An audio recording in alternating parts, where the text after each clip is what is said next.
And welcome back to Follow Through. Make sure you're following us on Instagram at Follow Through Show, Twitter at FT Through Show, Facebook at Follow Through, and you can email us at followthrough.podcast@gmail.com. I forgot Facebook is for your parents. We got a busy show for you today. Make sure you're following me on Instagram at Dax and Crow Official, at Eli McCoy61, and at Clay2Mac. Boys, how are y'all doing today? I'm doing pretty good. Dax, I'm doing great. Clay, how are you doing? Hey, man, I'm always doing good. Happy to be here. As always, ready to dive into it. Let's get it. Let's get it. Well, today we have a busy show for you today, and we also have something really cool. Today during Hold the Line, it is an overtime matchup between me and the Poles. Let's go. Hey, and let's put this out here right now. Y'all are some dirty cheaters. At the beginning of the Yankees-White Sox game, it was 52-48 Yankees. I checked back the next morning. Would you like to know what the ending scores were? I would personally love to know. What was it? I think it was, check my math, but 56-44 White Sox. Put about 10% on it. That's more than one vote right there. Action. Great game, but y'all are cheaters, so we have overtime now. I'm disappointed in you. And you know what cheaters get? An 0-for-3 week, and that's what you got, fans. Oh, here we go. An 0-for-3 week. Being made. But let's go ahead and talk about the MLB a little bit. Oh. A no-hitter. Thrown last night by Tyler Gilbert, acquired by the Arizona Diamondbacks in the minor league phase of the Rule 5 draft only 8 months ago, threw a no-hitter in the first start of his major league career. He became the fourth pitcher in the baseball history to throw a no-hitter in his first big league start. Only two have done this since the start of the 20th century. Most recently, Bobo Holman in 1953. What people need to understand, the majority of pitchers are going to go their entire career without throwing a no-hitter. That's just how it is. This dude walks into the game, first Major League Baseball game he's ever played in, first start, and I'll throw a no-hitter. I mean, that puts him in a rare, and I mean rare group of pitchers to be able to say they did that, and the fact he can say he did that on day one, that's incredible. That is. Coming up, making a statement. You just got pulled up, you're like, probably a little big-eyed, deer in headlights, oh, yeah. And then you throw a no-hitter. It was against the Padres, correct? Correct. In which they star-studding lineup. That is arguably the best hitting team in the entire major league. You can't make it up. When talk about a guy who didn't even play in 2020. Didn't step on the field during 2020 because of the minor leagues not playing. Those are no-hitter. That's incredible. Additionally, Gilbert's no-hitter was the 8th in the 2021 Major League Baseball regular season, setting a new record. The most no-hitters thrown in a single season in modern times had previously been 7, a mark that has reached most recently in 2015. 8 then ties the all-time record, which was set in 1884. So this doesn't, but no hitters thrown in the 7-inning doubleheaders do not count. Major League Baseball does not count that as one. I agree with that because that's 2 innings. A lot of people may have a no hitter through 7 and give it up in the 8th or 9th. So I like that rule. So, but I thought it was very cool that he set the record last night. So I guess he breaks the record if they throw another one. Yeah, and it could happen. I mean, there's like a whole nother month of baseball left to be played. And this is the first one we've seen in a while. I remember at the beginning of the season, they were coming in hot. It was every other week. A no-hit, like every other week. So things kind of slowed down, but the fact that he was able to get one in his first start, I mean, that's just, you can't make that stuff up. Yeah, that's what dreams are made of. And speaking of dreams, let's talk about the Field of Dreams game. Nice. White Sox versus Yankees, 9th inning walk-off from Tim Anderson. And I think we got to start from the very beginning. Kevin Costner leading out the players onto the field. Kevin Costner puts out the speech of a lifetime again, as always, because, if you've ever watched a Kevin Costner movie, the man always makes a memorable impact. He's incredible. 30 years ago, on the other side of that coin, we filmed a movie that stood the test of time. Thanks to that impact a little movie had made, it's brought us back again on a field that Major League Baseball has made. It's perfect. The dream's still alive, and there's probably just one more question to answer. Is this heaven? And you know what he replied with? Yes, it is. Golly. Did that not just bring back an awesome experience? It could have been a blowout, and it still would have been awesome to watch. But the fact it ended the way it did, just the entire game, how the entire game went. I mean, you were getting bombs hit into the corn, felt like every other inning. And 8 home runs totally hit during that game? It was a lot. I don't know the exact number, but there were a lot hit. And I don't know, it was just something seeing that ball fly into a cornfield. Yes, it's satisfying. It's like you've just never seen that. Well, and that was the game of the year. Without it, that might have been the game of the year if it wouldn't have been played where it was. But the fact it was played at the Field of Dreams and was that kind of game, it's not even close. That is the game of the year for sure. Well, you got the number 1 team in the standings, White Sox, versus the Yankees, who are always fighting. Who are fighting for a playoff spot and always are going to be a big name. And then you've got the perfect mixture of old and new. So you've got the old-timey on a place where corn used to be, and then now you're playing with the new every home run being hit in the world. And then Tim Anderson, after they give up runs in the ninth, comes up to the plate. They walk the guy in front of him. Gone. I would like to say this. Eli can second me on this. But when he walked up to the plate, I sent a text in our Snapchat group chat, and I said, Tim Anderson is about to walk this off. I'm telling you, it was not 5 seconds. Yes. Smacked it opposite field over the wall.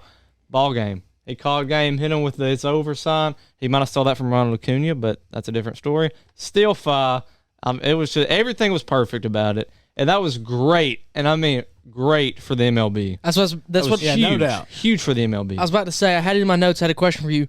Does the MLB just not feel on an upswing right now? And then you have the great experience of the All-Star Weekend with Shohei Ohtani. His rise to stardom has really helped them. Yes, all we talked about at the beginning of this podcast, we started right in the middle of all the MLB slander in the world, pretty much. It was negative all season up until this past few months. It just feels like it's getting positive, and it feels like the game is changing from a negative outlook to one that's positive, and it's just growing immensely. And I said this, and it might not have made much sense at the time, but all the negative looks they were getting and what was all coming down on them, I know it was negative, but it was getting more views and it was getting more attention focused on baseball. And now you have this positive, effect, and everything's going great now, and you have this great game. And it seems like, the people that stayed have kind of been like, okay, the MLB, I kind of want to see what goes down. Now I think their interest might be rising a little bit. So I'm sure the viewership has been way higher this year than it was the previous year. So I do have a note on that. The game brought in the most since since Red Sox Yankees in 2005. Yeah, I saw that. 16 years. Yeah, it was like 5,500,000 and something. Wow. Watchers. It's the most in a regular season game has had. And it was like in our Snapchat group chat, people were like talking about the game, and it was guys that don't normally watch baseball. Well, it got me to turn it on, so it's a big deal if I'm turning it on. And then I see the Yankees get ahead, and I was like, wow, this game's over. That's awesome. They came back. Yeah, you sent that in our group text. You're like hitting all these things. Yeah, Eli was like sending notes within the game. He was like, and it's like he's not known for, loving the MLB, but the fact that was able to bring in viewers like him who don't know a lot about baseball, but were interested in this, that just goes to show that's just one example that it did its job, and hopefully the recognition on baseball will continue to rise. And while he was sitting there texting us about the game, he's sitting there, I was like sitting there, dude, you don't know, it's baseball, and everything can change on the flip of a hat. Mm-hmm. Or, as Tim Anderson did, a drop of a bat. Dude knew. That was insane. That was insane. It was. Well, let's talk a little bit about the NFL, the way too early NFC South predictions. We're running out of divisions to pick. I think we're probably halfway now. But we got a good one. We got Tampa Bay Buccaneers, New Orleans Saints, Carolina Panthers, and Atlanta Falcons. Eli, you can go ahead and start us on whichever team you want to. Alphabetical order by city. Atlanta first, 7.5 wins. This is a tough one because you remember Atlanta playing in the Super Bowl 3 years ago, however many, maybe more like 5. I'm getting old. And then last year, it's just like, they're trying not to score, and Detroit beats them. It's just like a mess. Can I open Coach us is up? gone. Go ahead. Can I open us up? Pounding the under here. Pounding the over. The under. Matt Ryan will win 8 games for them. Clay. This is a tough number. I feel like if it was one higher, I would take the under. If it was at 6, I would take the over. I'll go over. This offense will still be good, of course. I know they lost, Julio, who's been there for forever, but I think Calvin Ridley can be a star. Kyle Pitts is a stud. It's the defense, question marks all over, but not a great division, especially with the Saints questions I agree. at quarterback. So I'll take the over as well with Atlanta. See, I'm taking the under because Arthur Smith's first year stepping into that situation. You weren't good last year. Your defense has done nothing to get better than they were last year already. Your receiving core is interesting just because you have Ridley and Kyle Pitts. No doubt. And I honestly feel bad for Matt Ryan because I feel like he still has some good years ahead of him, maybe 2 or 3 more. So I'm hoping that they actually ship him off, get a young quarterback in there, and get something out of him while they still can with this contract. I'm gonna go under as well because I forgot I really do like a team in this division that we'll get to here in a second. Yeah, right. Then that's why I have a team that last year was not looked at as well that I think is going to be really good this year. Okay, Carolina Panthers. That's my team. That's my team. I think they're good. Over. I'm taking Atlanta over the Panthers. I've got them in under. I could see that. It's kind of I think one will be over. You're one will right. be I under. agree. I'm going to go with Atlanta's over, and I've got Carolina at under, so both of y'all have them at over. Yeah, I'm thinking Sam Darnold should have a solid bounce back year. I think that it's good for him to get out of New York and out of that dysfunction, even though I think they're on the right track now. Second-year coaching staff, Matt Rule's returning as the head coach, and Joe Brady, who's an offensive guru, is returning in his second year. You're still not going to be a great team, but you're going to be better enough to step up out of that, 7.5 you said? 7.5. I would look for 9 wins right here out of this team, and I think they're the team that's just going to edge out Atlanta. But it's cool, though, because they're both going to be kind of back this year, which means that rivalry will be back, because that was a big rivalry when Cam was there and teams were actually really good. Yeah, I think this team has a lot of – I don't know if they can make the playoffs, but I think they can compete a lot better than they have been since Cam left. They made it to the Super Bowl, and ever since the Super Bowl, it's kind of like, they've kind of fallen off. But I think they can compete. Sam Darnold's the 3rd overall pick. The potential's there. Will he deliver on it? That's the question. I agree with Dax. It's important to get a new feel, new offense, new scenery. So I like the over, and I think he has a lot of weapons, and I think their defense is pretty solid as well. I like J.C. Horn, their draft pick out of South Carolina. He's a stud. And I need to make this point, too. I didn't say this earlier. I think that they're the second playoff team out of this division over the Saints this year. Okay. I don't know if I can go with that, but I do think they are good. I think that it's a dogfight between them and the Saints just because of the lack. But we can get onto that further into the discussion. All right, so the next team is the Saints. What about you? I've got under. My team's Atlanta. I feel like Atlanta can grab the second spot. We all think it's Tampa Bay is the one going to come out of there. I think Atlanta has a chance to beat the Saints out for the second spot, but the Saints are favored to come in second with 9 wins. I've got under. Quarterbacks, I don't believe in you until I've seen it. I don't believe in Jameis. Taysom Hill, I like Taysom Hill, I really do, but I don't believe he can carry the Saints to over 9 wins this season. So I'm going under. I've been known to take the under a ton on these teams. A lot of divisions, I'll take the under on 3 teams and then pick one over. I'm feel a little different. I'm going to go with 3 overs in this division. Let's be real. Drew Brees was not a world beater his last few years. He just wasn't. Now, I know the leadership is there, and plays a big part. But talent-wise, I don't know if the gap is as big as we're making it out to be, because Drew Brees at the tail end of his career was not just light years better than Taysom Hill or Jameis Winston. And this team still competed, and they still found their way in the playoffs, and they were still getting more than 9 wins. The defense it's reasonable. It's not great, but it's not bad. And of course, you have Kamara, who's a workhorse. We talked about that earlier. And then Michael Thomas, he's got some stuff he's got to prove this year. But I think this is a pretty good team. I honestly do. And other than quarterback, you really didn't lose that much. So I'll go over with New Orleans. So I have, we put notes down for every podcast, and I have 3 things that I have on the Saints. Shaky QB situation. Absolute fact. Alvin Kamara should have a fun year as a fantasy running back. Absolute fact. And Michael Thomas ahead of schedule on ankle rehab. That's all I've got. I mean, you're questionable if he's going to be back. They're saying he's ahead of schedule is what the coach said the other day. I don't like this quarterback situation at all. Jameis Winston's best pass is an interception. It just is. That's true. He's got to prove it to me that it's not. I mean, he coming out of college, he said that a coach asked him, which is actually one of his coaches here at the Saints now, asked him, what's the pass that you feel he's comfortable making? And he said nothing. And the coach went, well, you should think of one. It's called the deep ball. Well, look. And so here's my deal. He's going to have a shaky year. You put Taysom in. I don't know if he can pass the ball past 20 yards consistently and accurately. So, and they got to get 10. It's at 9. You said 9. So they have to get 10 to go over. 10, yeah. See, that's where I'm taking the under, because at most I see them winning 9 games. I agree. If it was 8.5, I might take the over. Yes, correct. My only thing about the Taysom Hill situation is Drew Brees couldn't throw a deep ball at the end of his career. He just couldn't. He killed the unders. He killed flat little slant routes, across the middle, all that. And Taysom Hill has something that Drew Brees can't do, and it's run the ball. Now, I'm not saying Taysom Hill is a great quarterback, because he's not. I don't know if he's even good. I hadn't seen enough. Isn't he 37? He is not 37. There's no way. If he is 37, I'm looking that up. Or like 33? He's 30. 30. Holy crap, I was off bad. He was at BYU not too long. I mean, it's been a while. Okay, but still, he's kind of older. Yeah, I agree. To be taking over this role at this point. I don't know. I just feel like it's really shaky. I'm not really confident in my analysis here, but I just think that being at 9 wins, I just don't see them winning 10. My last thing on this for the Saints is, if you're if you're on this coaching staff, to make your decision on who the starter is and stick with it, because you don't want to be throwing in new guys every other week, and then that just ruins all the chemistry. Pick your guy and stick with it. And unless an injury happens or he's just horrendous, then stick with it. So Yeah. trust your choice. I just don't think they're going to do that. I feel like they're going to play flip-flop the whole season. That's the word. And as an Auburn fan, I understand how that goes, and it does not work out well, especially at the quarterback situation. Interesting team for sure. Yes. No doubt. The last team defending Super Bowl champions, Tampa Bay Buccaneers, theirs is set at 12, but we have extended the season to 17 games, so 13 would be the over. I've got the under, actually. Yeah, that's a lot. What's it at? 12. So you'd have to get 13 to get the over. I've got under that.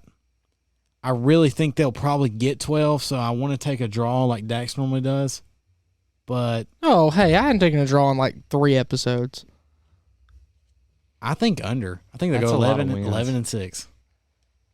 I think they'll go 11 and 6 because they struggled last year and Yeah. they were fine. It's either going to be 12 or 11, but no more than 12. Yeah, 12. 12 is a. I completely agree with you. 12 is perfect. So I'm just going to take the under. This is a tough one. That's a lot. Even like because the Packers were easy because what were they at 10? Yes. Yeah. See, if this is at 10, that's easy. I'll go with the over. This is the best team roster-wise in the NFC. Honestly, with the Chiefs, one of the best in the entire league. Of course, Super Bowl champs. You didn't lose anybody. Matter of fact, you got more to add to what you already had. So I guess I'll take the over, but 13 wins is a lot. That is not an easy feat. I may go with a draw, but I don't know. And no matter This how is good tough. they are, it's hard to win 13 games in the regular season. No doubt. Just because, you're going to have to deal with your injuries. And let's be real, it's hard to get motivated every game, and you know they're going to slip up along the way. Yep. I'll take the over, but could easily be a 12 and 11 win team, and probably will. So, And so I'm with y'all. This is hard because at 12, if you're at 11 wins right here, I'm taking the over all day. They return everyone. literally, like Last we're not year- exaggerating that. Yeah, they return they everybody. return everybody from the coaching staff, which is hardly anything you see in the NFL anymore. You hardly ever return your whole coaching staff. You return your whole team, and you know what? You add back O.J. Howard. That is People are big. forgetting about O.J. Howard. They add that piece back in there. Now, there was big rumors of them going to trade him before he got injured. They still may because you got Cameron Brate, Gronk. Who else? There's someone else there that That's stepped enough in right too. there. Yeah, you've already got the receiving core that's deep. You have Antonio Brown, who had a resurgence in the last few weeks of the season. But the one thing that I see here as a key is that Tom Brady said multiple times, I just didn't feel 100% comfortable in that offense last season. That's scary. He has a year. He's a year in now. A year in, and now he's going to feel comfortable, in my opinion. Plus, you're actually getting a training camp with these guys, like you didn't get last year. I'm going to take the over. Yeah. And it's not a comfortable taking over. I would feel great if it was at 12 because I do know that they will sit veterans down just because they know that once they get to a certain threshold, they're going to win this division. So give me the over just because I feel like with an extra game being added this year, I think they can get to 13. I would argue this is probably the most interesting division we've picked Yeah. because a lot of analysis both. You can see both sides. Like you could see Y'all have like convinced me. I'm going to take a draw. I'm going to take a draw On the there. Bucks? Yeah. Like you see a lot of both sides Exactly because 12. Atlanta and Carolina, for example, like both those teams, one of them I think is going to be significantly better than the other one, but it could be either one. Right. That's the thing. I think all four of these teams, I think all of them have a decent roster, which we can't say that about a lot of divisions because a lot of divisions you're like, okay, there's the good team, then there's either one or two just horrendous teams. This one, it seems like none of them are great except the Bucks, but the other three aren't great, but I don't think they're bad. I think they're good teams. I feel like anybody in this division has a chance to go out and compete against any team any given week. It'll be one of the better divisions, I believe. I agree. It'll be a better overall division. I think it's going to be a fun one. It's just got a lot of good storylines, too. I mean, you've got dadgum, Carolina Panthers who are returning a lot, adding a new quarterback. Atlanta adds a new coach who's had a dominant offense. But you also have to see, you got Kyle Pitts, who's been debated as already, could he be one of the best tight ends we've ever seen? You've got New Orleans Saints who have to break in a quarterback. Either way they go. And then, of course, you have Tampa Bay who are Yeah. My Super Bowl It'll be favorite. a fight for second place. Tampa Bay is my division winner, by the way. Yeah, I'm same. Yeah. I'll save my Super Bowl winner for right now. NFL preseason week 1 recap. Fields, Lance, Lawrence. Where are we going to start? Fields played great, Dex, to your liking. I mean, he played well into the third quarter. He went 14 to 20 for pass, 142 yards and a touchdown. I mean, he had 5 rushing attempts, scrambled for 33 yards, another touchdown. He did have a fumble, but he recovered the ball. So, as a Bears fan, I know it's preseason, but he looked good. It made me feel confident. I still don't want him starting because of the week 1 matchup, but week 2, week 3, honestly, week 3 or week 4 probably, I'm ready to see him on the field. I thought Lawrence had a pretty good little opening. I think he had less than 100 yards throwing the ball, but just to see him, me and Dax looked at him last night, and it was like, wow, he looks good in Jags uniform. Just to see him out there, he went 6 for 9. Yeah, and he 3 to 4 into small windows, which is already higher than what the Jags had all last season. I saw one ball, and I was like, I saw Marvin Jones and Mossa, dude. Yes, yeah, that was it. He's got a lot of.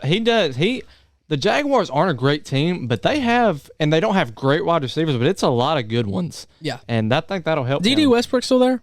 I think so. Yeah, they've got a solid team. I mean, honestly, their defense sucks, which is hilarious because they had one of the better defenses in the league 5 years ago. But their offense is not terrible. No, I don't think it is. I think your biggest key is to make sure your O-line is solid enough to make sure he's not running for his life all season. But other than that, I thought Zach Wilson played good. Yeah. Yeah. And I thought Mac Jones played good. I thought that. all 5 of the rookie quarterbacks. They all looked well. They all looked composed. They all looked like they all looked comfortable, and they all looked like they'd been there for a while, which is, if you're a fan of any of those 5 teams, that's all you can ask for, because they're not going to go out there and be world beaters, because this is the NFL. It takes some time, but none of them looked like the stage was too big. Yes. And that's what you want to see from a young quarterback. Lance had an 80-yard bomb. Yeah. Like the second play of his second career. throw. Yeah. And it wasn't like a wide open. It was like it was over the top. him. Yeah. It was perfect. And the ball was a little wobbly, but it looked good. That was my only complaint. Is it just me, or does the NFL have so much hype around it right now? It does. I just don't know. I don't remember. I don't remember ever tuning into a preseason game. Hey, can we talk about Tim Tebow in that block? I'm not gonna comment. I wasn't That gonna was mention it. tough. He made the block. scene. Let's just be fair while we're here. He made the block. He ran into a brick It wall. looked very goofy. But that guy He didn't got make the a job play. done. Yeah, Yeah, that guy did not make a play. He stunned the guy. He pinned him inside. He stunned him. It's kick and curl, and he curled. It Overall, wasn't pretty. for preseason week 1, I'm like Eli said, there's a lot of hype. There is so not much. just the NFL. I would say just sports in general. Yes. I think that You're in the dead season. Yeah, COVID had a huge play in this, I believe. Okay, I've got one more preseason topic I got to bring up. Why in the world do we have Tom Brady out there? What are some of these veterans Why is doing he even stepping on the field? Yeah, Oh, I don't know. because Matt Ryan sat. I saw that. Here's I the watched deal. some of Atlanta's. If CeeDee Lamb isn't wearing pads onto the field for preseason games, Tom Brady shouldn't even be Tannehill touching the field. sat. But that's why Brady's the GOAT. Maybe he's just sending Yeah, a and then he message. posts all the guys out there playing and tags them. Imagine getting tagged by Tom Brady. I saw KJ Britt from Auburn, Yeah. a rookie linebacker or second-year linebacker. No, it's first year. He got tagged by Tom Brady, and then he reposted on his story. And I was like, Let me just put this out imagine there. that. If you're Tom Brady, if I'm the Tampa Bay Buccaneers, I know he's trying to be one of the boys and whatnot. He should just be in a box, sitting with his nice model That's wife. why he's and so great, though. He wants to be I out think there. that's what it is. He's just built differently. He just loves it. And this I is a don't know. side note for all my Auburn fans, because I don't say much about Auburn just because I'm not an Auburn fan. But KJ Britt is a steal. That was you. an absolute steal. Thank He you. I is a appreciate it. stud. That's Look- just a little food for thought, but he is a beast. I watched Tampa him. Bay is becoming Auburn U. I had the pleasure of playing KJ Britt. I wouldn't call it a pleasure. I'm sorry. I saw him. I was a freshman. The Cade year we blocked played him. Yeah. The year we played him, I was a freshman. Walking by the locker room, and he's just kind of chilling outside the locker room. I'm like, I mean, he couldn't handle Muscle Shoals, okay. Yeah. Well, yeah. Well, they he did beat him, couldn't. but they did beat him. They did beat him. but he's huge. Shout out Yeah, Muscle Shoals. I agree. That was a steal from the college football ranks. And let's talk about the college football ranks. ESPN College Football Preseason Top 25. This has been really fun. We got 14 through 10. Number 14, LSU Tigers. LSU Tigers. I'm going to start this one off, actually, because they don't like this team. I actually do like this team. They return a ton. I think the defense will be good. Of course, Stingley is arguably the best defender in college football. Quarterback situation is shaky. I guess it's just a Louisiana thing. Quarterback situations are shaky. You got the Saints and LSU, both with kind of iffy quarterbacks. Nice, Clay. But yeah, nice Good little comparison there. Yeah. And two quarterbacks fighting for that position. Yep. I think this team will be one of the better teams in the West. I don't think they'll win the West, but I'm pretty high on them. I could see them ending this season about where they are, maybe a little higher. But I don't think y'all two are as high on the Tigers as me. Not whatsoever. I'm not. I think Auburn wins that game in Baton Rouge, and it's on camera now. First time. I've said it. It probably won't happen now that I've said it, but it just feels like I don't know. I just don't. I've got had them 5th in the West. I just think that the quarterback situation. I mean, you go from Joe Burrow to last year. They went through a bunch, and now one transfers out, and you don't know who's next. I don't know. The quarterback, you just got to have it. You've got to have that. It really doesn't matter what you put around them in the SEC. You got to have a quarterback, and that's the only successful recipe that's beat Alabama. And you're going to take down Alabama in the West if you're going to compete there. I just see them falling out of the top 25. I really do. Really? This team last year was a non-thrown shoe away from finishing below 500. You're exactly right. You are and exactly right. And a lucky kick in the fog. Yeah, whatever it was. In the deep fog, which was cool. I mean, that kicker, props to you. I think I DM'd you to have you on the podcast, to be 100% honest with you. I'm pretty sure I did. I mean, you got Miles Brennan, Max Johnson. I think, honestly, I was high on Miles Brennan coming out of Elite 11. Yeah, he's proven me completely wrong. I think Max Johnson's better. He's a left-handed quarterback. See, I think Miles Brennan's better, but I've heard some stuff that Miles Brennan might not be ready to go. Like, is he injured? I think he has a shoulder injury. Yeah, But here's my deal. Max Johnson came in and played that season. The rest of the season for them looked really good, so that's promising. But here's a deal, too. You're bringing in a whole other staff again. He reworked his staff. You have Bo Pelini come back, who was one of your famous defense coordinators during those years that was Saban, won a championship, was there for a long time, then he left to go to Nebraska, comes back, lays a fat egg. You get ran over by Mississippi State early in the season. Wheels came off. I just don't think they're good. I agree. I don't get the hype. I really don't. They could prove me wrong. I mean, here's the deal. September 4th at UCLA, you're going to win that because it's a Pac-12 team. I'm sorry. I was about to mention that, Pat. We were talking about how the Pac-12 has a prove it year and win your out of conference games. It is a year for the Pac-12, and they got LSU at home, so that'll be a big game. But here's for the thing. UCLA. Here's the thing. Guaranteed losses. Alabama is going to run a train on them. A&M. A&M is going to beat them. Ole Miss is going to beat them. I wouldn't put that out as a fact. No. Well, Alabama and A&M for sure. I think Ole Miss is, because here's the deal. We talk about this more and more. It's moving away from a sport where it's your defense can help you win games. I would argue defense is almost a bit irrelevant in college football. I wouldn't say irrelevant. Because here's the deal. Offenses are finding ways to score more now than ever, in my opinion.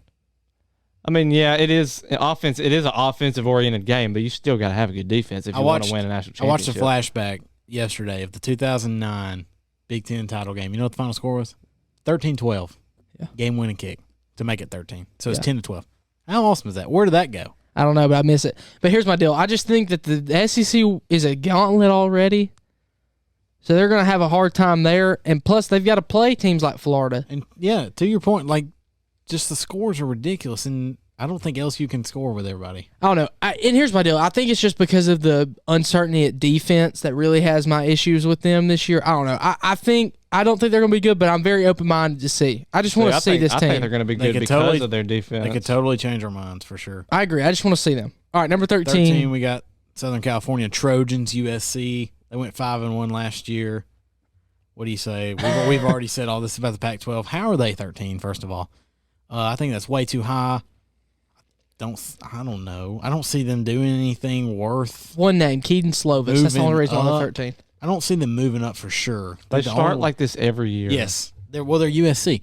But then they're just going to fall. I see them falling. They don't get above 13 for sure. 5-1. The Pac-12 has a lot of work to do, and it starts with these non-conference games early. Yeah. They play Stanford. That's one of their out-of-conference games. Stanford's oh crap! Sorry. Nice. I want to say Big Ten. I don't know why I thought they were Big Ten. My bad. Which that's another team that's become. That team used to be solid, and it seems like they've become irrelevant. Of course. Yes. Like you said, they're always this high at the beginning of the season. They just continuously fall, usually out of the top 25, and if they stay in, it's in the 20s. I think it'll be like that this year. I think Oregon is definitely better than them. I think Washington is honestly better than them. I think Washington should be ahead of them. I think UCLA is better than them, and that's just 3 right there. UCLA is not even on this list. No.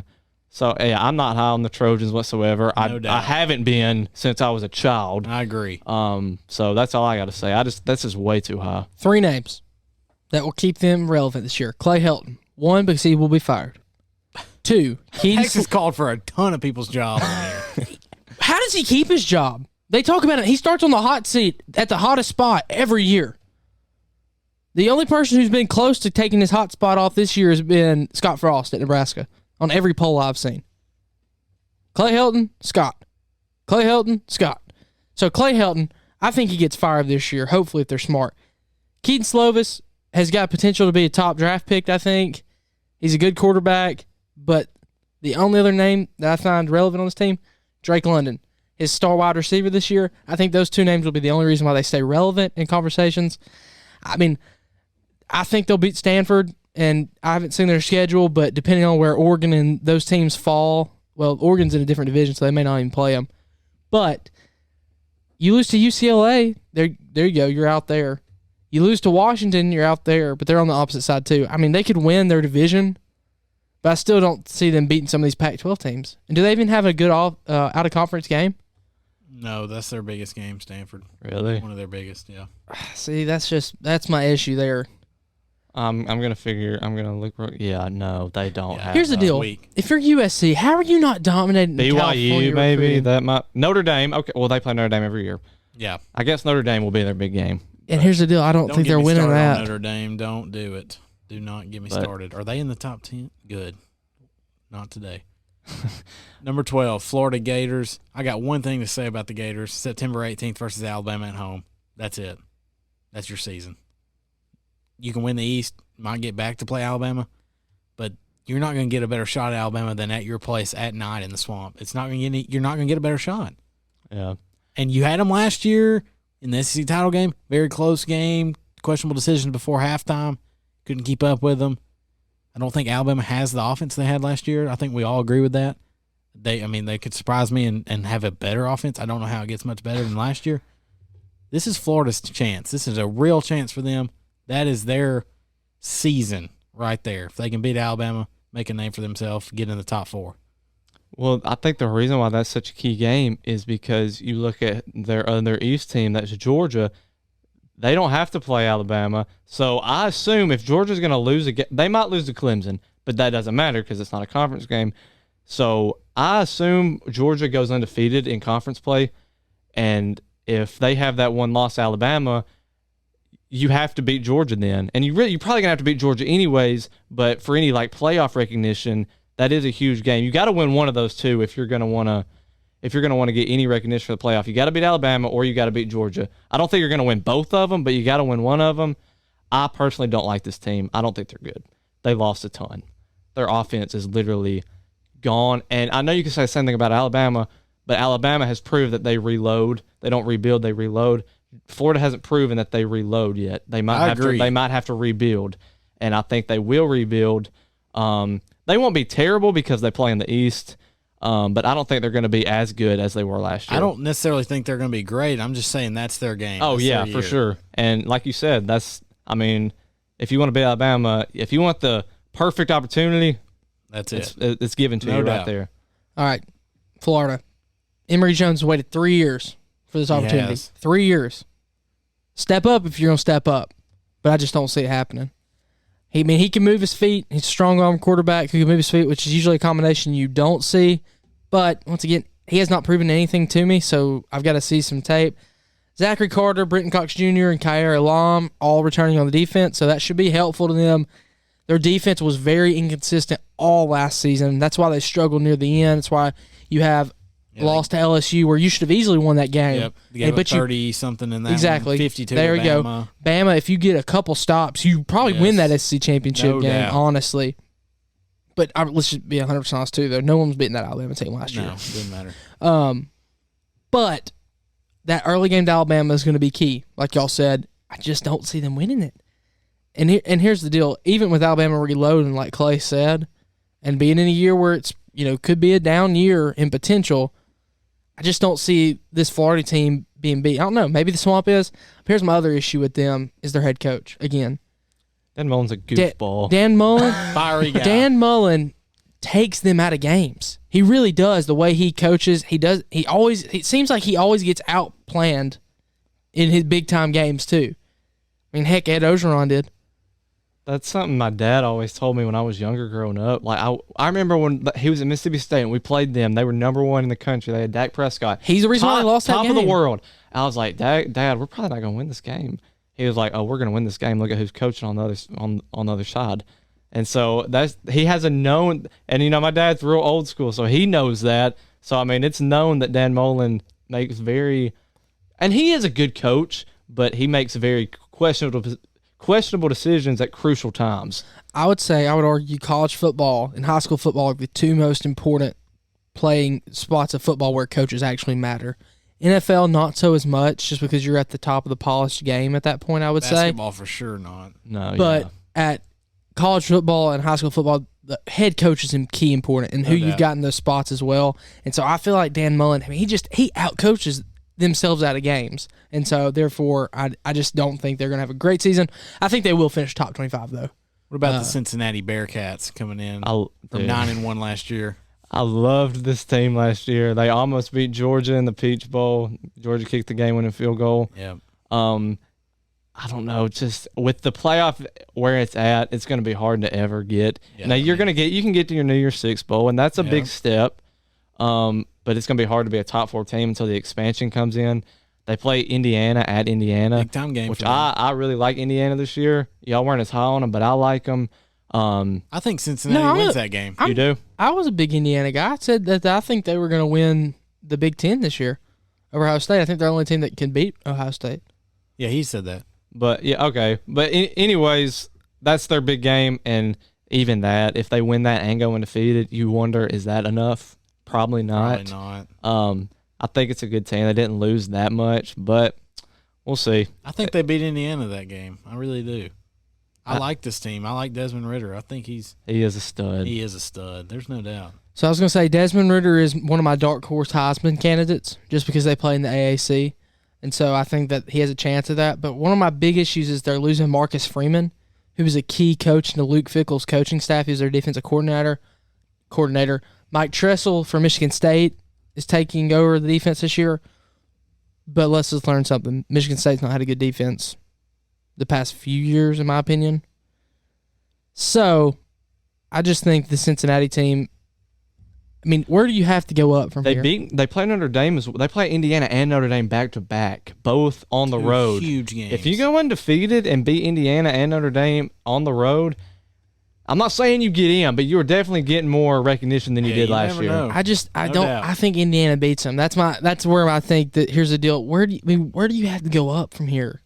Yeah, until the expansion. Until the 12 team, you just don't. And I feel bad for them because they should be one of those teams that if you have 6 or 8 teams in there, yes, throw them in there because they're going to be that good.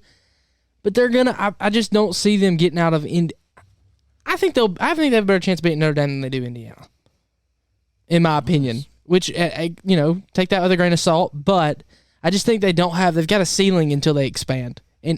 And who's to say they're still going to be good when we finally expand to 25 or whatever? Yeah, and let's stress it. It's early. It is early. It's early. We haven't get to watch these teams. Yeah. So this is all opinion based. We don't really know anything for fact, but and that's what I'm saying. Take my opinion with a grain of salt there. But injuries happen. Watch it back you and never see know how well we did. Yeah. So. Number 10, we got North Carolina Tar Heels. I got one thing. Well, actually, 2 things to say. Sam Howell. Period. All 5 returning starters on the O line. Period. That's going to help Sam Howell tremendously. He's arguably the best quarterback in this class. Yes. I love Sam Howell. I don't follow many athletes on any social media, and I think it's like maybe 9 that I follow. He's one of them. I love this guy. I think he's going to have a great year. I think North Carolina will have a great year and compete for the ACC. I really do. They won't beat Clemson, but I think they'll compete for it. Yeah, there's a shot they go undefeated in the regular season and then play Clemson in the conference because they don't play Clemson in the regular season. It's fine. It's refreshing, and it might be a complete flop. They might go. You're right. They might be 8-4 again. Who knows? But it feels good to know that Clemson is not just going to be able to walk into the playoff because their conference is so bad, which it's still not good, don't get me wrong. But finally, it feels like there's a team that has a shot, and that's more than a team with a shot is more than we've had in no doubt the past also like 5 Mac years. Brown. I like him. He's fine. So that's refreshing. Yeah, I mean, the past 5 years, ACC has all been etched in stone on who it was going to be the champion. It's been Clemson. It's been Clemson and literally everyone else. Yes, And it's not even in close. North Conference championship games aren't even close. Yes, no, I mean, it's like it's 30 points. Yeah, you're basically it's what's the word for it? It's a formality. That's what their conference championship's been. This year it's different. North Carolina finally has pulled out of that everyone else category. A big factor here to look into. One, you probably have arguably the best quarterback in the country on that team. I would say so. And number two, I mean, I can't say it yet just because I want to see a little bit more from him, but I would say he's right now my one. But a key factor not a lot of people talk about, they're returning all 5 starting offensive linemen. Yeah. That's That's huge. what stuck out to me. Yeah. That is huge, especially on a team that's not always had that. I like Mac Brown as a coach. I feel like his break was really good for him. It's revitalized him. He's got a great North Carolina program. I see them competing with Clemson this year. Yeah. And that's the thing that we've not heard. I don't know if they'll win it, but they're going to compete in that title. The ACC needs these teams like North Carolina, Florida State being bad has killed this conference. Killed it, no doubt. Miami they're better than they're been. Relevant. Yes, like they're a threat now, or threat might not be the word, but they're better than they were. But they need teams like this if they want their conference to go anywhere from here. You need these teams to start competing. And I get it. Clemson is going to win it the majority of the time, but it's like they're not even having their try. I mean, the team that competed with them last year isn't even in your conference. No doubt. So I totally agree. Yeah, and I don't know. It's going to be an interesting season. I would say wait. We're 20 days. 20 days. Yeah, 20 days. So it'll be an interesting season. Oh, happy. Well, top 5 is returning, as it usually does on Mondays. And so I sent out this one. Top 5 fast foods. And let me go ahead and give out some guidelines here when we do this. That's good. We factored in 2 things. It has to have a drive-thru, at least at some locations. So, like, for me, Chipotle would probably be my number 1. It's considered a fast food. It just doesn't have a drive-thru. So, that one doesn't count. And then our second thing is you've had to have it.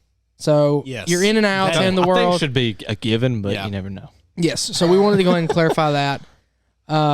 Eli, who would like to start? Or I can start. Dax, you got it. Okay. Kick us off. So, Kick us off. this week I don't have a top 10. Oh, My honorable mentions are just Cookout and Taco Bell. that's good. 2 late nights that I really enjoy, along with Crystals. That's another. Yeah, Dax does love crystals. And here's the deal. I don't like Crystals in the daylight. Every time I've eaten in the daylight, it's hurt my stomach. I went through it last week. But 12 o'clock to like 2 a.m., Crystals just hits differently. I hate their COVID hours, though. Number 5 for me, I felt like I had to put a burger joint on there. And, like, you know, I really debated putting Burger King because of the $1 burger, the $1 cheeseburger, $1 bacon cheeseburger. But I went with Whataburger at my number 5. Nice. Thought it was a Respect. solid option. I really just enjoy their burgers in general. The reason why it's not higher is because we don't have it out here. The closest I've ever lived to one was 25 minutes out in Oklahoma, and still I wasn't just like going all the time. But if I'm going to go get a burger, if I'm just sitting there thinking about a burger and I'm close enough, Whataburger. So number 5 is Whataburger. I have one honorable mention. It's Taco Bell. Dax covered it. I mean, it's not great food. Don't get me wrong, but Just hits it's good food. The chicken Chipotle melt is $1. I can get like 5 of those for $5. Without the jalapeno sauce, the Chipotle. Oh no, sauce? I get it all. Really? Yes, sir. That's surprising. I wouldn't have thought you was a guy who gets the sauce on there. But that's my honorable mention. My number 5 is Wendy's. And I just have one thing for it: spicy chicken sandwich. It'll change your life. That's all I'm saying. Wendy's at my 5. Wendy's is no. Dude, what about the 4 for $4? I mean, forgetting about that. That's just that's a Wendy's. that's a I do not given. like Wendy's at all. But the Excuse my phone. spicy chicken sandwich is just. Oh, dang, I forgot about Wendy's. But 4 for 4 is Wendy's over magical. there. The Brett So Favre. that's all I got to say about it. Honorable mentions. Whataburger. Dax, your 5. And Cookout, which is your honorable mention. I'm surprised that's not your number 1. I really like. I mean, I would have Cookout. thght Cookout would have been a guaranteed lock. I on love yours. Cookout. We but go it's there a not- bunch. It can be interchangeable with my 5, but my top 4 is locked in.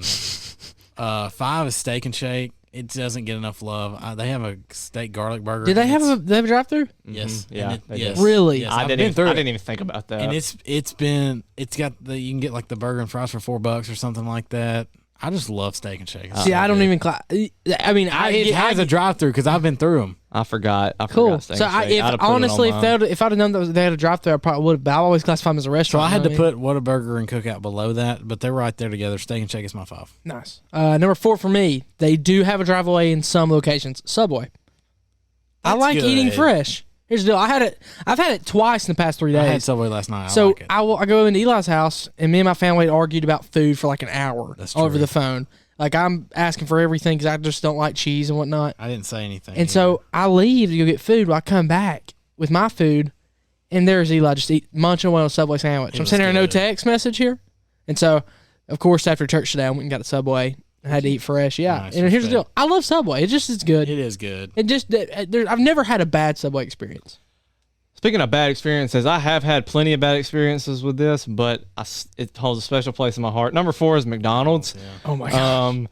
If we've talked about it before on the burger bracket, which seems like forever ago, we said it's always there for us. You know, It is. It It's is. always It's there. always there. Except their ice cream machine. It's not great, don't get me wrong, but it's good and it's always there and you can always count on it. And their menu, I will say, they have a lot of stuff that you don't have to get the same thing twice. You don't. Like at Wendy's, I kind of feel like I start having to get the same thing, and a lot of these, especially with one on my list, I get the same thing every time.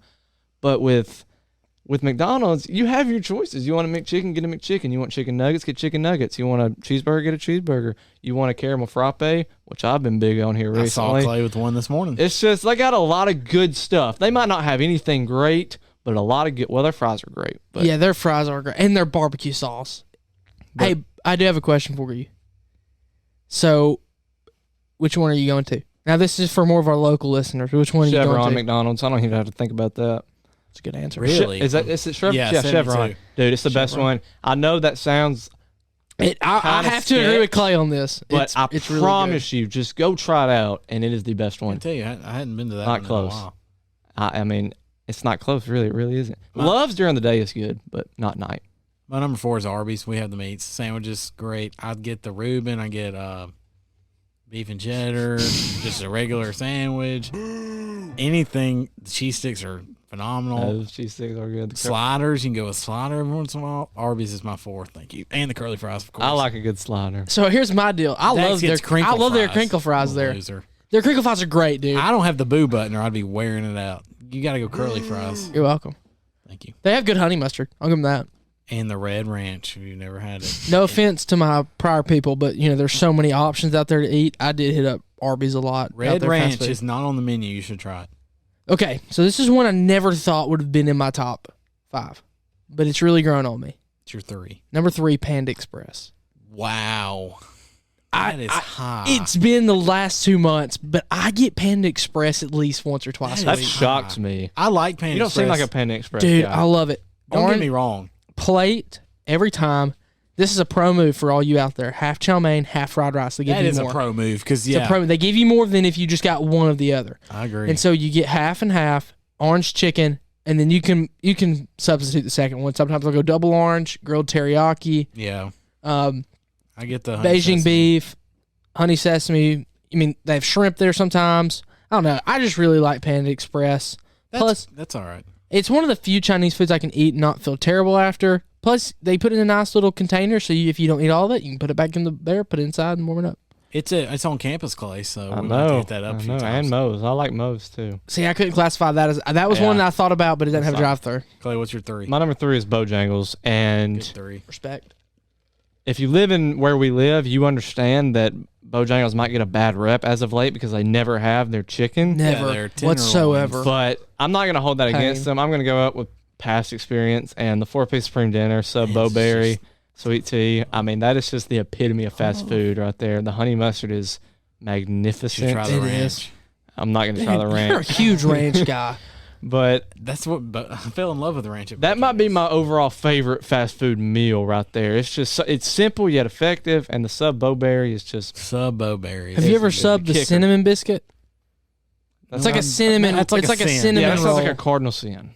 It's not. Let me inform you. It's not. My number 3 is Culver's, a new amenity to around here, but I love it. Their burger is Good vocabulary. it is so good. Their burger is just I don't know. I feel like they cook it differently than other people. They probably cook it fresh. It is incredible. It looks like they flatten it almost. Fries are they're like really crispy, and then you got the concretes or the ice cream, but it's really custard. Totally different spin, and it tastes better in my opinion. Culver's is my 3, and I'm really hungry now. I'm starving, dude. I want Panda Express so bad. That sounds like a trip we can do. Number 2, Starbucks. I'm just messing with you. I wanted to see your reaction. That is hilarious, though. I was about to punch in the No, but okay. I have been drinking this refresher from Dunkin'. It's more water than it is refresher now. But let me put this out there. Starbucks is a lot better. Josh Mostiller, I know you're listening to this. Dunkin' sucks. Just wanted to put that out there. Had to slander one before I get to my number 2. Number 2, Chick-fil-A. What? I love Chick-fil-A. I just love it. It's so good.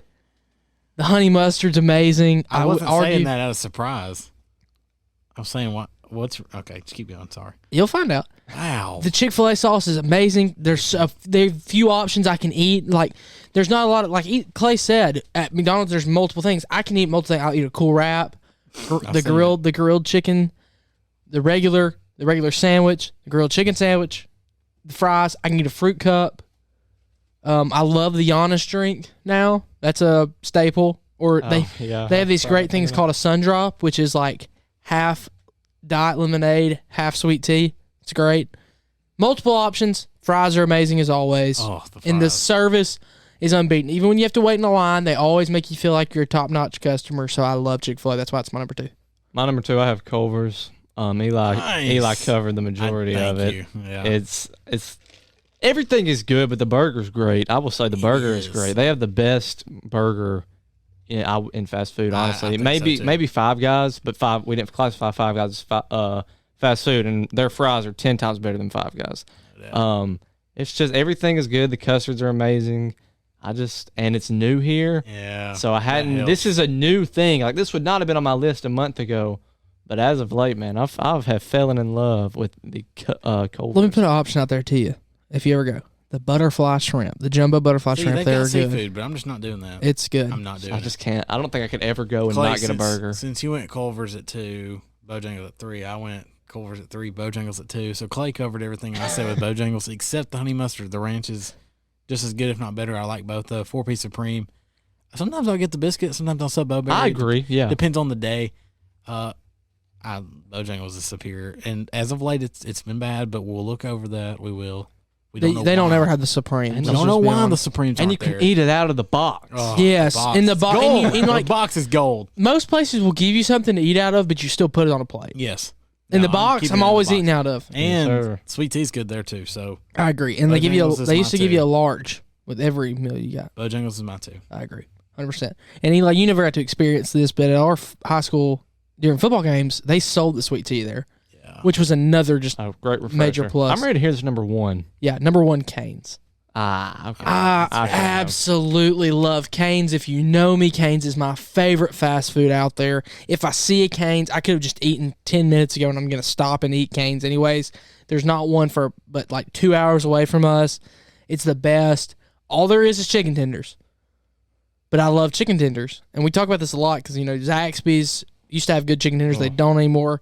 I would destroy the Zaxby's in our hometown and put a Cane's up there in the next hour. I love Cane's. Cane's sauce is the best. The Nebraska meal to all my Nebraska boys, you get 3-piece, add 2 more pieces, double bread instead of coleslaw. It's different. It's tough. Golly, I want Cane's. Their sweet tea is so good too. Double cane sauce, double bread, 2 extra fingers for 5 fingers, and their fries. And they have good fries. They're crinkle fries, but they're smaller. They're really salty usually. God, I love Cane's. At my number 1, I actually have Burger King. What? I just kidding. God, dude, I was about to lose my. I was too. I was like, Chick-fil-A somebody was missing. Chick-fil-A didn't crack your top 5. I was That's what I was thinking. Yeah, Chick-fil-A is my number 1. Same. And this might be a hot take. I don't know. But I like Chick-fil-A's breakfast better than like lunch and dinner. Now, don't get me wrong. Their lunch and dinner is amazing. Well, save it for the hot take segment. But they're dude, calm down, son. Their biscuits and the minis and the parfait, and the frozen frosted coffee, yes, which you can get during the day, but it's not the same. You'd rather have it. I'm here for every bit of love for the frozen frosted coffee. We're here for the parfait. I love everything about Chick-fil-A, and I used to think it was cool to be like, yeah, Chick-fil-A is not that great because everybody loved it. I can't deny facts. Hand them my money. Dude, I could eat that chicken biscuit 365 days. All right, so let's not kidding. Keep this between us and the viewers. I have the Chick-fil-A app. Love it. Great app. Get a bunch of free stuff. May or may not have my mom's PayPal in there. That just adds to it. Chick-fil-A is my one. Mom's PayPal. Hey, grab lunch. Not on me. Anything. I haven't had anything bad. I've never gotten something bad. Really, ever. Their fries, the fry ranch combo there, unbeatable. Fry ranch combo, too good. Not even kidding. With Chick-fil-A the other day, I thought they messed up my order. It was on me. It was on Dax. It was on me. And they're going to say they don't miss. It's perfect. The whole thing is just perfect. Everybody needs to follow in the steps of Chick-fil-A. I swear. Which that's hard steps to follow, but dude, I'm going to go get a biscuit in the morning. I saw this. There's the chicken retail fast food is $28 billion a year, and Chick-fil-A owns 11 of that. So they do 11 of 28 total. God, it's good. I love it. That's too sad. Too sad we're shooting this on a Sunday. Can't go get it today. I know. I was just thinking that's pain. Well, Hold the Line is extending by one more episode because we have overtime. Or a little showdown, however you want to call it. Because it's just me. So I might as well just go ahead and take y'all's cameras off of here. Because it's me and the polls. I want to shout out Eli. Clutch performance last week. Big game. Put it here, son. That was huge. Shout out the Reds, really. You got the hat on. That would have been bad if they'd lost that. Big time pick right there. And you picked the White Sox. I picked the White Sox. But it was... So I was missing one key. One out. Yep. And to think, out of the other games that I chose, besides the Braves, the one I would have flipped on still to this day would have been the Phillies. You were locked in on the Reds. Yeah, I was locked in. I was locked in on the Braves. Yeah, you picked the Braves. That was a smart pick. And so that's why I wanted to take. Like in hindsight, I think I would have took the Phillies just because knowing what happened in Game 1 with the Dodgers. So we were all on pins and needles because the whole day, me, Dax, and the polls. Clay calls me. He's like, "Dude, the Reds have won this game," and I'd already looked before. It's a blowout, and it was like the second inning. I'm like, "Don't tell me that crap," because it was like 10-0.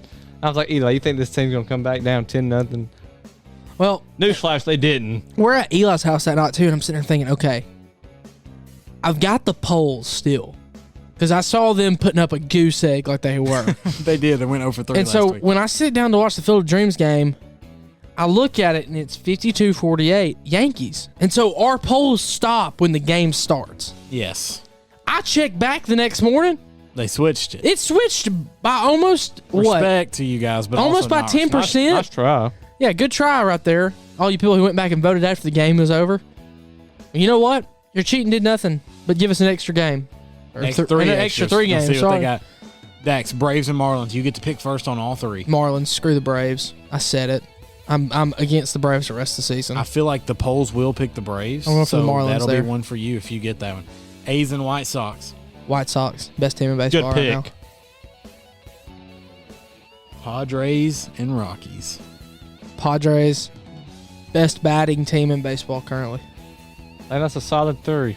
I mean, maybe the Marlins pick is just not solid, but it's more of my hatred for the Braves right now than it is my love for the Marlins. As soon as we get done recording, I'm putting these out so they'll be ready by tomorrow. And we have a 256 native starting in the Marlins. Potentially. I didn't know if it was for sure, but yeah, that'll be fun to watch. Potential word that Brax Garrett may start for the Marlins, and that was part of the reason why I picked him as well. Awesome. Definitely, as Clay said, probably the most dominant Shoals athlete we've seen around here. But let's talk about something that I just feel like I have to get off my chest. What's the biggest bandwagon fan base? Clay, you go I'll first. kick this off. And I can't say that. This probably... And multiple teams could be brought up in this segment. I doubt this is in like a...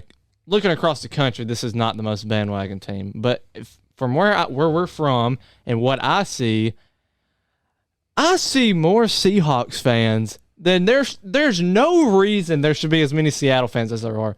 You can't convince me that all these people have been going for Seattle their whole lives.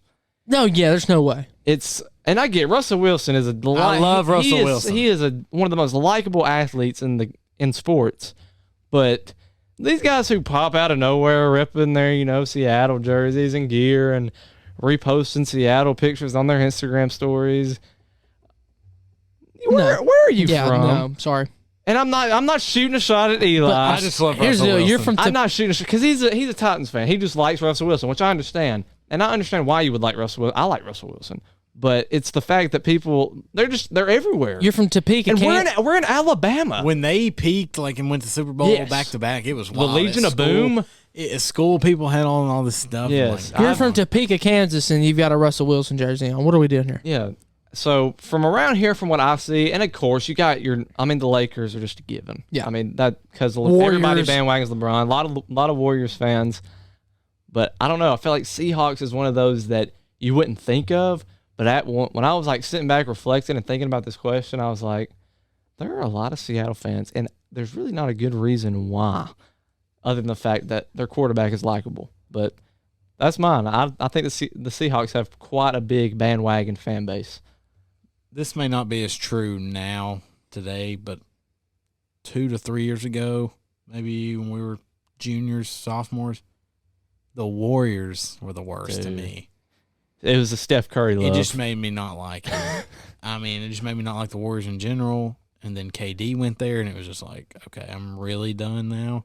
That's probably the peak of bandwagon dislike for me.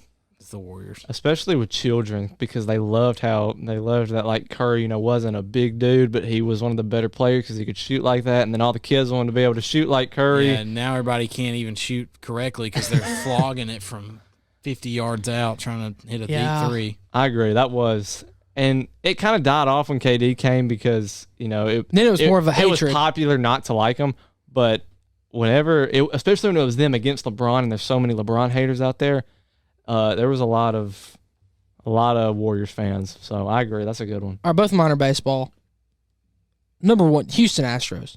Talk about a fan base that just jumped out of the roof when they won that World Series. Who wore an Astros hat before that?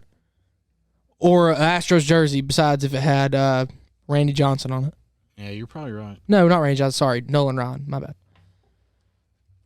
That one. Number two. This is a local one. I'm going to catch a lot of heat for this. I don't even care. This is actually really true. Where have all you Braves fans been at my whole life? Because clearly it hasn't been here until the last 2 to 3 years. Since you made the playoffs, at least. Since you made the playoffs. Or relevant. I'm sorry, but I know for a fact some of you who post on your Instagram chop on and Twitter and whatnot, where were you? Where were you? The down years. It's perfect. That one hits home. 100% agree. Here's the deal. I know there's a lot of genuine friends. I've got a lot of friends who are genuine Braves fans. The Cochrans. Zach Cochran is a huge. Whole family. Y'all have been Braves fans for the longest time. The Cranes, who are the worship leaders of our church. Yeah, huge Braves fans. Then their son's name is Braden. Y'all are legit Braves fans. But some of you out there, and I'm not going to name names, some of you out there, you hopped right on the bandwagon with Acuna. Oh, yeah. That was the dude that brought all of them You back. hopped on there, and here's the deal. Once y'all trade off people eventually, or if you don't have a couple good years, you're going to hop right back off and find whatever team you want next. Or we'll see you again in about 15 years. Exactly. Or you might just not care about baseball anymore. The Yankees are another one. The Yankees are another one? That's just a given, though. That's probably the most bandwagon team in the sports. You know what's one that surprised me that not a lot of people have bandwagoned? The Buccaneers.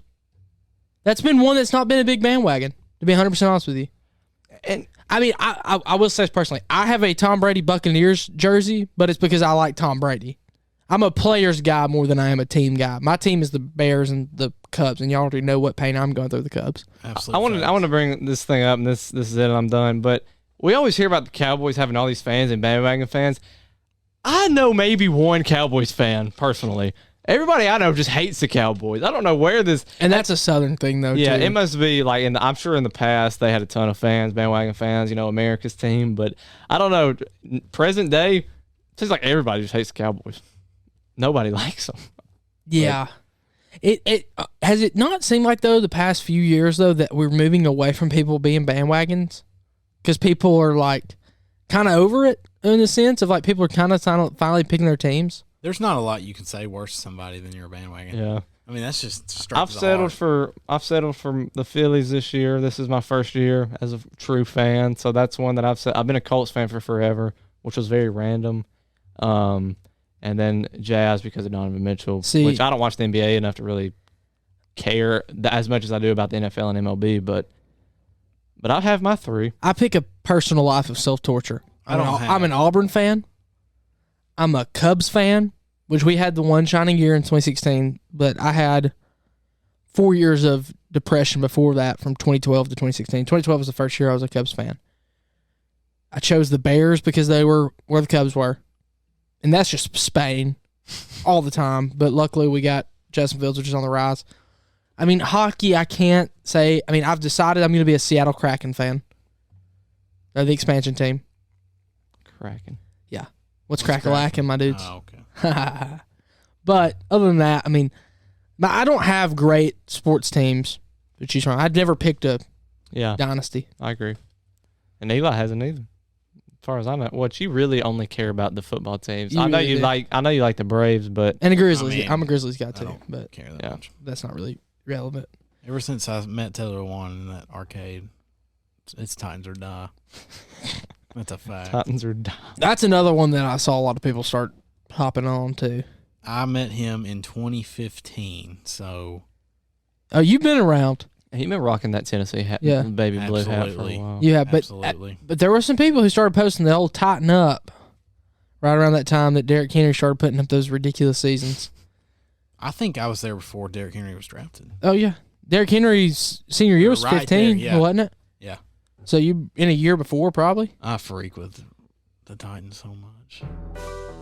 Well, it's a time for it to get hot, and it's not actually. I warned them today before we got shooting that I thought it was going to be hot in here. Yeah, it wasn't that bad. And it's not. Not bad at all. But if you're looking at the screen, you're looking at three hot dudes. Absolutely. And that's why it's hot right now. Yeah.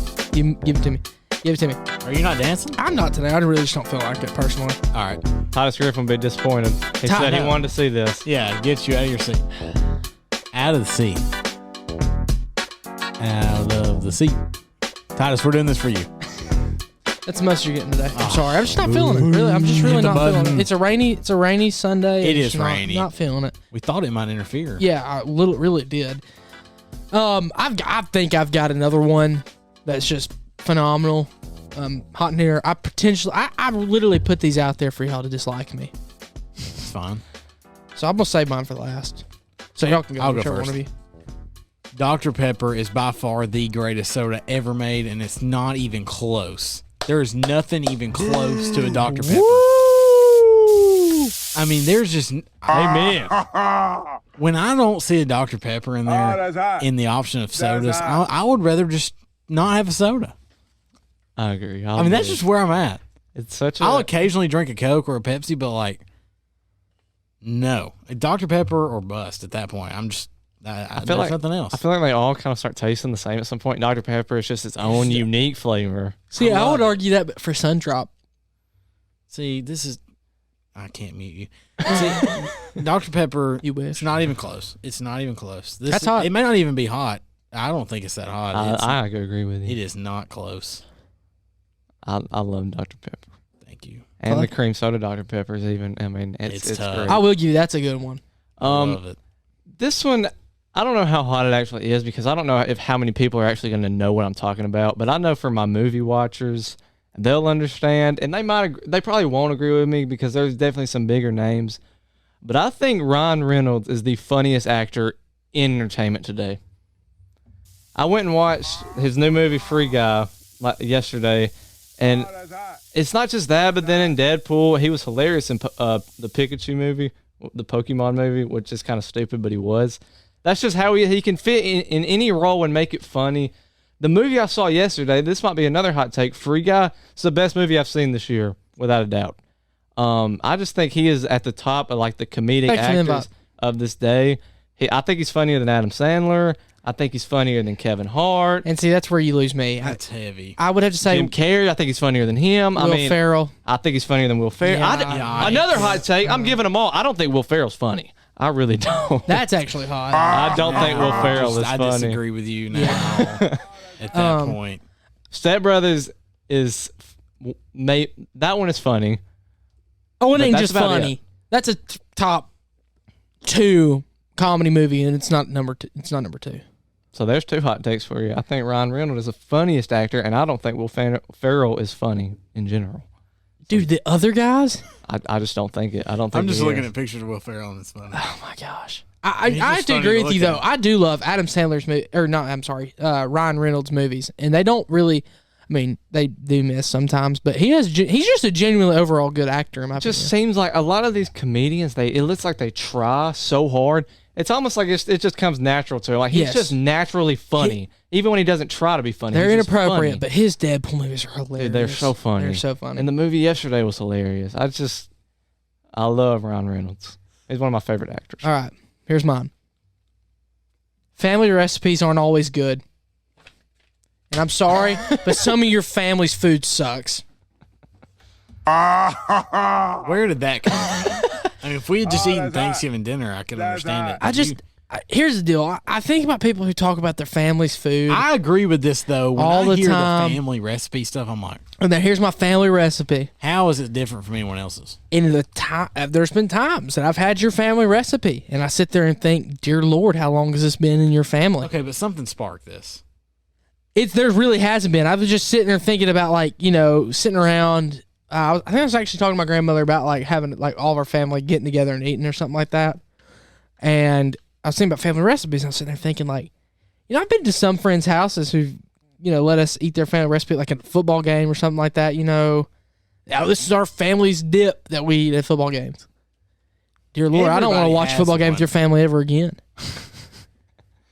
I don't know if that may be hot. It's hot. But here's the deal.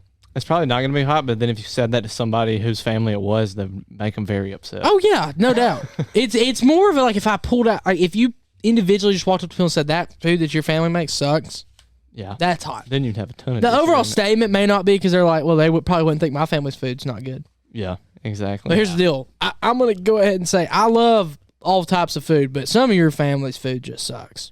It just That does. is tough. And I hate to break it to Probably you, True. but your family has no taste palate whatsoever. Your family food recipe, just go ahead and burn it. Leave it with the old family. Oh, wow.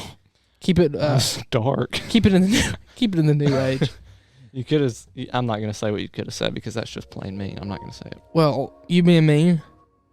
I was going to make. Nah. I'm not going to say No, it. I don't know where you're going with this, so let's just not make that joke and say what you did. I'll tell after we're done recording. Who is gonna win? Hold the line. Big week. Huge. It's music. It's pump up I'm music glad for I'm the safe. week. Yeah, I'm just kind of just chilling. Shout out Reds. Things just- I don't. Just chilling, watching. Dax watching doesn't seem everything nervous. He's unfold. really confident. Because here's the deal. I'm gonna put it out there. The fans who vote on this are incompetent when it comes to hold the line. That's famous last words. Freezing cold takes. freezing cold. We're gonna Yeah, we're gonna screenshot it soon and And roll roll that. that. If you lose, we are opening up Wednesday or